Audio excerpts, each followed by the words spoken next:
And welcome back into the show. Appreciate you checking us out wherever you are here on the BetQL network with Jake Noacker and Brendan Tobin. I'm the sports machine, Sean Levine, and let's welcome on. I think we do consider him at this point the best friend of the show. He is Manpreet Jhass from MMA Lock of the Night, and we are now a week removed from the most oh crap moment that I can remember in a long, long time. Maybe since, I don't know, maybe since Ronda got kicked in the head by Holly Holm. If and when we do see a rematch, and Manpreet, I assume that we're going to, would you ever consider putting money on Leon Edwards based on what you saw last Saturday night?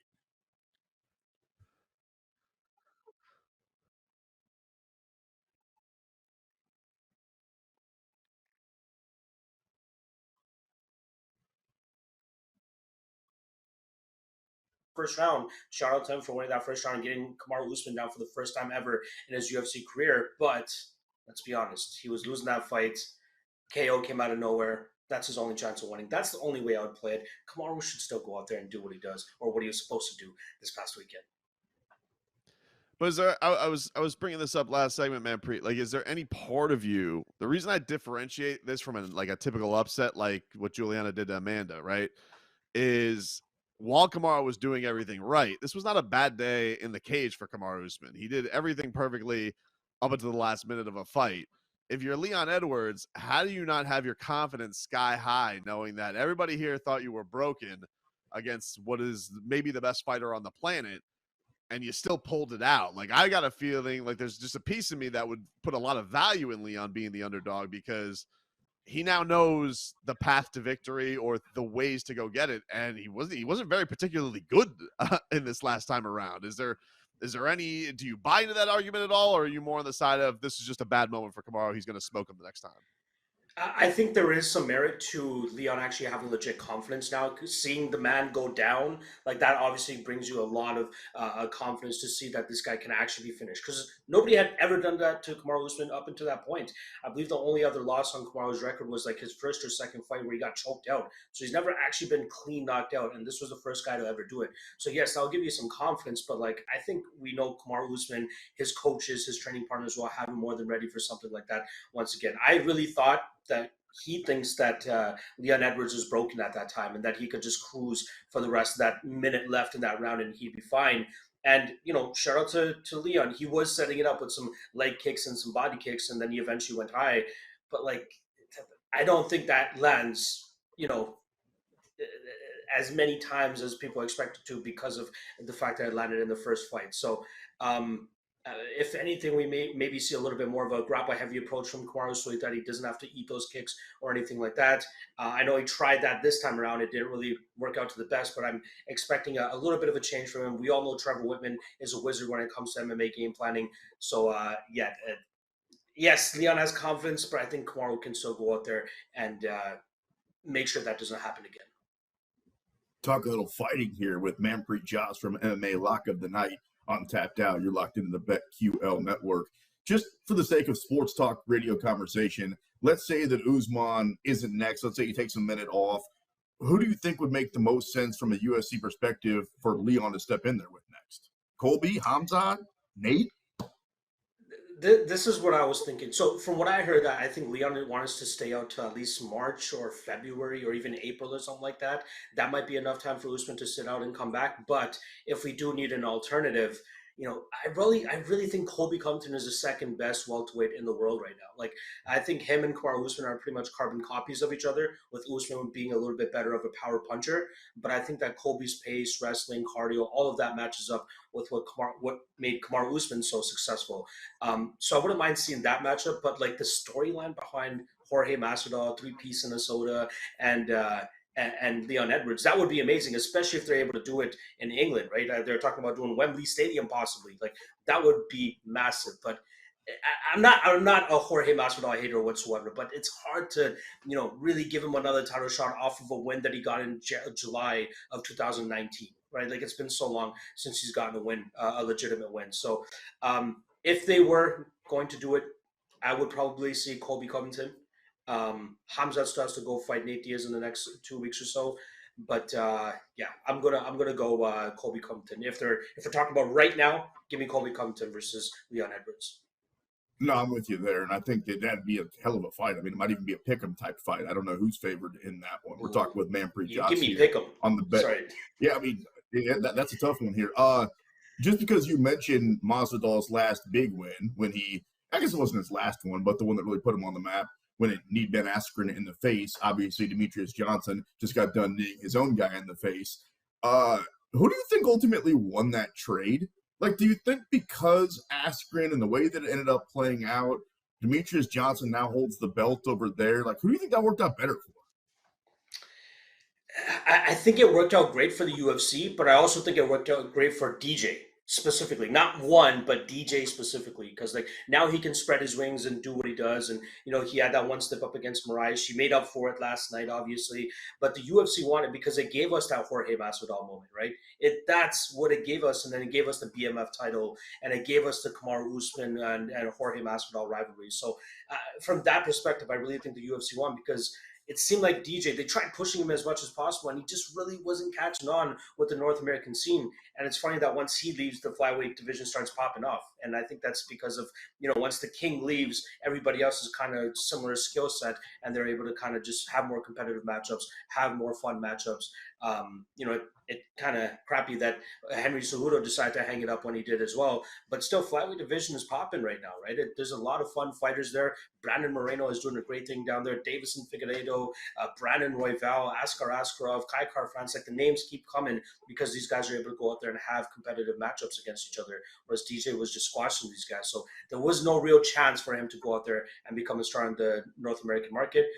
I think the UFC won. It gave us Jorge Masvidal, and I think that's the best part of it. Manpreet, how much would you be into the idea, though, of kind of like a one last dance thing for DJ? Like, he just turned 36. That's not over the hill. Like, he still certainly has his what's about the guy basically left still in his prime. And like you said, this division with him gone now being more, just being more exciting, being more buzzing. Like, wouldn't you be into the idea of DJ having like one last UFC run, a few more fights, and seeing if he could get back to that title?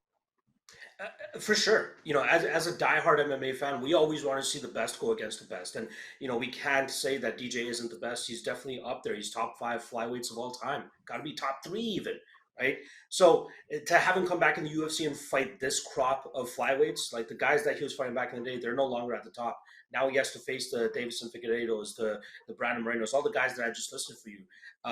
So I would love to see it. If they can somehow make that happen, I'm in. And I don't think any diehard MMA fan in my position would disagree either. If you don't have him at 1, who's won? Ooh, Henry Cejudo did beat him last. Like that, he technically still has the leg up on him.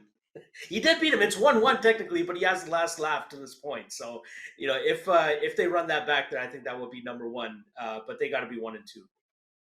The co-main event, Rockhold and Paulo Costa, we've been arguing back and forth because BT over there, he's got a weak stomach. I feel like once people become dads, like, and they have kids, all of a sudden they're like, you got to be careful and blood's gross. Like, what's the matter with you, bro? That was awesome, right, Manpreet? Like rubbing the blood all over the guy's face, that was great.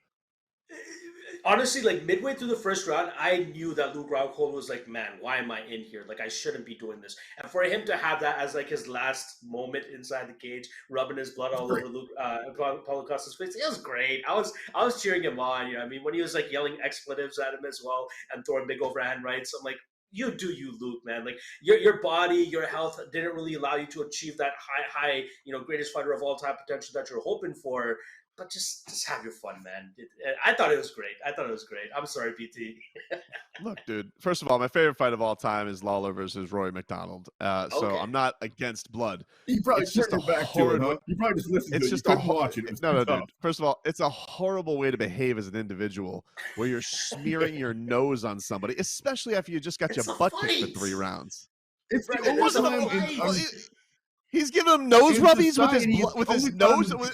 I'm sorry. How can you finish a fight doing? He motorboated in the blood. I would like to know. Please tell me how you can win a fight, boys. I just want to know. Let me know. He didn't have any energy to posture up and throw punches. Paulo Costa's holding him close to him. This is the only thing he can do. Let the man do it. It's all good. He's trying to tap out via booger. Trying to get in his eye. to give Luke a little bit of credit, gross or otherwise, the Utah altitude certainly had something to do with it. And Yeah. I'm with you guys. He was cooked. To be fair, Costa said that he was cooked too at the end of one round. The fact that that thing ended up going 3, I was holding on to Acosta by knockout in the 3rd round. Dude, am I missing something? Did he have like a million chances to knock out Luke? Was he just being nice or something? Or am I just a little bit angry because I didn't get paid? Trust me, I was holding a Paulo Costa KO ticket as well, and I was surprised that he didn't go out there and Okay. get that. But I don't know. I think the elevation probably got to him as well, man. Like it's very tough to fight out there in Salt Lake City. I think the UFC's only ever been there twice, and we had some sloppy fights on the first card, which was headlined by Alex Caceres versus Yair Rodriguez back in 2015, if I remember correctly. But yeah, no, I really think it was elevation that got to Paulo Costa there. Let's not just say that it was Luke. It definitely affected Paulo, but he was able to go out there and still get that win. I just wish it was by KO as well. Manpreet, speaking of knockouts, looking ahead to next week in Paris, Cyril Gane versus Tai Tuivasa. We talked about this a little bit before the show. I didn't like this fight when it was first announced. Like I wanted Tai to get kind of a more exciting matchup. I get why Cyril Gane is a favorite, but I feel like at plus 400, Tai Tuivasa, like I don't know, man. Like I feel like he could still over 5 rounds pull something out here against Gane. Who kind of got exposed in the championship a little bit by Francis. I don't know, man. I think that if I were to put the Hail Mary on the shoey, man, I think I'm feeling okay about myself. What about you? This next week with Gane right now is minus 620 going into this fight. Where do you see this main event, UFC Paris, next week?